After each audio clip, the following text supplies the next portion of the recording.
तो नमस्कार दोस्तों, मेरा नाम राजेश बब्बर है और मेरे सहयोगी एस्ट्रो कुलवंत जी, हम दोनों मिलकर ये चैनल रन करते हैं। तो आज मैं आपको बता रहा हूँ नक्षत्रों के ऊपर एक बहुत ही हिडन सीक्रेट, कैसे नक्षत्रों से आप टाइमिंग ऑफ मैरिज निकाल सकते हैं। ये इस वीडियो में आज मैं आपको बताने जा रहा हूँ। शॉर्ट वीडियो रहेगी 10 से 12 मिनट की, लेकिन बहुत इंपॉर्टेंट है। इसको आप आराम से सुनिए, पहले वीडियो को पूरा सुन लीजिए, उसके बाद फिर अपनी अपनी कुंडलियों पे या जो भी आपके पास कुंडली है उस पर ट्राई करिए। वीडियो आरंभ करने से पहले मैं रिक्वेस्ट करूंगा, अगर आप चैनल पर पहली बार आ रहे हैं तो सब्सक्राइब जरूर कर लें, बेल आइकन जरूर दबाएं ताकि लेटेस्ट वीडियोस आप तक सबसे पहले पहुंचे। हम लाइव शोज भी करते हैं हर रोज, उसमें भी आप पार्टिसिपेट कर सकते हैं, जहां पे हम बिल्कुल फ्री आपके क्वेश्चन के आंसर्स करते हैं। एक क्वेश्चन या दो क्वेश्चन के आंसर किए जाते हैं। तो आइए वीडियो आरंभ करते हैं। वीडियो आरंभ करने से पहले भगवान गणेश जी से आराधना करूंगा और भगवान शनिदेव से आराधना करूंगा, सबके घर में सुख और शांति बनाए रखें। एक लास्ट वीडियो मैंने बनाई थी नेम एंड फेम के ऊपर, वो आप सब लोगों ने बहुत उसको सराहाया है, उसके लिए बहुत बहुत धन्यवाद। तो आइए वीडियो आरंभ करते हैं। आज मैं आपको बहुत इंपॉर्टेंट टेक्निक बताने जा रहा हूं, लेकिन उस टेक्निक को समझने के लिए पहले कुछ बेसिक्स मैं आपको बता रहा हूं, वो समझना बहुत जरूरी है। तो पहला उसमें क्या आपको समझना है कि हम लगन कुंडली भी लेंगे और नवांश कुंडली भी लेंगे, दोनों चीजें यहाँ पे जोड़ेंगे। और दूसरा, गुरु और शनि का गोचर भी यहाँ पे जोड़ेंगे। और तीसरा, त्रिकोण एस्पेक्ट भी लेंगे। त्रिकोण एस्पेक्ट क्या होती है मैं दोबारा बता देता हूँ।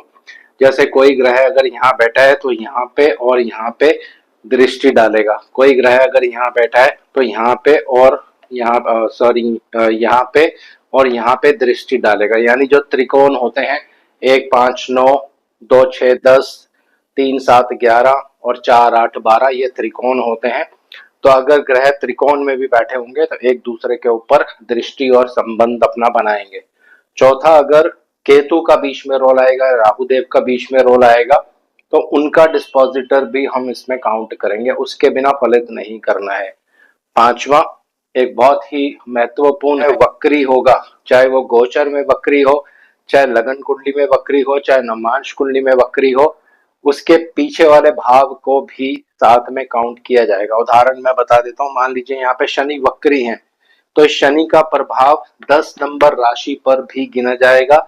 इसी तरह से नवांश में भी देखिए शनि 10 नंबर में है, तो आगे ना जाने की बजाय अपने से पीछे 9 नंबर में भी शनि देव की प्रेजेंस मानी जाएगी।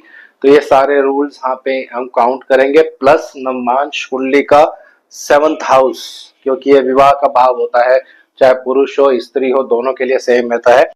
ये हाउस भी हम प्राइम फोकस में लेंगे दोस्तों। तो अब टेक्निक क्या है वो मैं आपके साथ शेयर करने जा रहा हूँ, ध्यान से इसको समझने की कोशिश करिए। ये एक स्त्री यानी फीमेल की कुंडली है। डेट ऑफ बर्थ किसी कारणवश मैंने नहीं लिखा है यहाँ पे। इनका जो विवाह हुआ है 13 नवंबर 2019 को इनका मैरिज हुआ है। अब यहाँ पे हमें फर्स्ट स्टेप क्या करना है, सबसे पहली विधि इसमें हम क्या देखेंगे वो आप ध्यान से समझिए। लड़कियों की कुंडली में मंगल देव जो हैं ये पति के कारक ग्रह माने जाते हैं दोस्तों। तो हम यहाँ पे हम सप्तमेश नहीं ले रहे हैं, सप्तमेश से लेकर ये रूल एप्लीकेबल नहीं होता है, ये कारक के ऊपर ही रूल एप्लीकेबल होता है। इसी तरह से ये विधि जो है वो चलती है। और दूसरा मैं एक चीज बताना चाहता हूँ कि एक टेक्निक कभी भी बहुत सारी कुंडलियों पे काम नहीं करती है। हो सकता है एक टेक्निक 10 12 15 20 कुंडलियों पे काम करे, उसके बाद फिर अलग कुंडली पे काम नहीं करे। तो ये भी आपको ध्यान रखना है।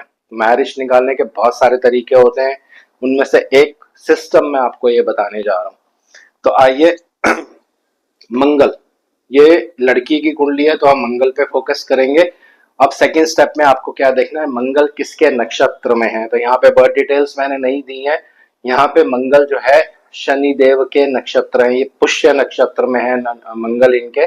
तो शनि देव आप नोट कर लीजिए, यानी मंगल का जो नक्षत्र लॉर्ड होगा वो बहुत अहम भूमिका निभाने वाला है। यहाँ पे मंगल पति के कारक हैं। अब सेकंड स्टेप में हमें क्या करना है, उस शनिदेव को यानी नक्षत्र लॉर्ड, जो मंगल के नक्षत्र लॉर्ड बने थे, उसको नवांश में देखना है कि वो कहाँ पे विराजमान है, कहाँ जाके बैठे। तो देखिए नवांश में आप देखोगे तो शनिदेव 10 नंबर में बैठे हैं, लेकिन लगन कुंडली में वक्री होने की वजह से ये नमांश कुंडली में भी वक्री पोजीशन में ही रहेंगे। यहाँ पे मैंने लिखा है छोटा सा, वक्री है, ये रेट्रोग्रेड है।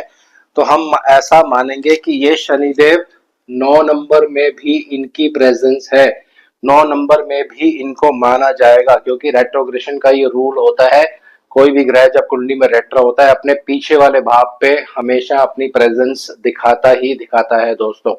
तो यहाँ पे नंबर 9 और नंबर 10 दोनों राशियों पे शनिदेव का इफेक्ट रहने वाला है, दोनों भावों पर भी शनिदेव का इफेक्ट रहने वाला है दोस्तों। इसकी दृष्टि का भी बहुत डिफरेंट सिस्टम होता है, वो आने वाली वीडियोस में कवर करेंगे। तो अब थर्ड स्टेप में हमें क्या देखना है कि बृहस्पति और शनिदेव का गोचर जिस दिन इनका विवाह हुआ है, क्योंकि ये एक प्रैक्टिकल कुंडली है, तो आपको मैं सीधा से बता रहा हूँ कि ये डेट ऑफ मैरिज है, ये उनकी कुंडली है, तो बहुत इजी से ये आपको लगेगा कि आराम से कैलकुलेट हो जाएगा। लेकिन जब आप इसको प्रैक्टिकल कुंडलियों पे करोगे तो थोड़ा मेहनत इसमें आपको जरूर करना पड़ेगा, उसमें दशा भी लगाना पड़ेगा, बाकी चीजें और भी ऐड करनी पड़ेगी। लेकिन ये एक शॉर्टकट मेथड है, एक एक टेक्निक तक आप पहुंच सकते हैं, यानी एक सारांश। तो ये एक शॉर्टकट मेथड है, एक विधि है, एक पर्टिकुलर टाइम फ्रेम आप निकाल सकते हैं कि इस 1 साल के अंदर अंदर आपकी मैरिज हो जाएगी। उसमें डे भी निकाला जाता है, वो भी आने वाले टाइम में मैं आपको बताऊंगा। तो अब हमें क्या करना है, जिस दिन इनका मैरिज हुआ है 13 नवंबर 2019 को, तो बृहस्पति और शनि ये दोनों 9 नंबर साइन में गोचर कर रहे थे। ये गोचर के ग्रह हैं, ये ध्यान रखिएगा, मैं ऊपर लिख भी देता हूं ताकि कंफ्यूजन नहीं हो। ये गोचर के ग्रह हैं, गोचर के बृहस्पति और शनिदेव। तो अब रूल हमारा क्या कहता है, मंगल यानी हस्बैंड के जो कारक हैं उसके नक्षत्र लॉर्ड नवमांश में जहां पे भी होंगे, अगर गोचर के बृहस्पति और गोचर के शनिदेव दोनों मिलकर इसको दृष्टि डालें, ये पहला नियम है, तो समझ लीजिए कि आपके विवाह का टाइम जो है वो एक्टिव हो गया है। कई बार आप ऐसे केसेस में भी देखेंगे कि खाली बृहस्पति ही दृष्टि डालेंगे, शनिदेव दृष्टि नहीं डालेंगे। लेकिन हो सकता है कि शनिदेव उस समय सप्तम भाव में गोचर कर रहे हो नवमांश कुंडली में, और बृहस्पति देव नक्षत्र लॉर्ड को देख रहे हो दोस्तों। तो दोनों ही केसेस में एप्लीकेबल होगा। इसको मैं अभी और वीडियोस इस पे बनाऊंगा जिसमें और बहुत सारे एग्जांपल्स आपको मैं दूंगा कि इन विद डेट ऑफ बर्थ कि इन लोगों का विवाह इस पीरियड में हुआ, ये इनकी कुंडली है, ये इनकी नमाज कुंडली है, ये इनकी पत्नी की कुंडली है, उनकी नमाज कुंडली है, कैसे दोनों गोचर के प्लैनेट्स ने अपना अपना इफेक्ट दिया। तो यहाँ पे आप देखेंगे ये रूल अब कैसे लगेगा, क्योंकि शनिदेव यहाँ पे रेट्रो हैं। तो मैंने आपको पहले बता दिया कि पिछले भाव में अपनी प्रेजेंस शनिदेव दिखा रहे हैं, तो नक्षत्र लॉर्ड शनिदेव जो पति के कारक बनेंगे यहाँ पे, ये गोचर के बृहस्पति और शनिदेव के साथ हैं। तो ये टाइमिंग ऑफ मैरिज का ईयर यहाँ से आप निकाल सकते हो, जब आप प्रैक्टिस करोगे तो आपको आ जाएगा। तो इसी समय में इनका मैरिज हुआ है दोस्तों। अब मैं दोबारा से बता देता हूं कि ये सिर्फ एक विधि है दोस्तों, ऐसा नहीं कि आप इसी विधि के ऊपर प्रैक्टिस करते जाओ, बाकी सारी चीजों को आप छोड़ दो, ऐसा नहीं होता है। हर इवेंट निकालने के लिए बहुत सारे मेथड्स होते हैं, बहुत सारे तरीके होते हैं, उनमें से एक बहुत ही अच्छा ये मेथड है नक्षत्रों से रिलेटेड। तो अगर आप इस पे थोड़ी प्रैक्टिस करेंगे, इसमें मास्टरी बना लेंगे अपनी, तो 100% आप बहुत क्लोज आ सकते हैं टाइमिंग ऑफ मैरिज निकालने के लिए। तो आज इस वीडियो को यहीं विराम दे रहा हूँ, आशा करता हूँ सब कुशल मंगल होंगे। भगवान शनिदेव से आराधना करूंगा सबके घर में सुख और शांति बनाए रखें। जय शनिदेव।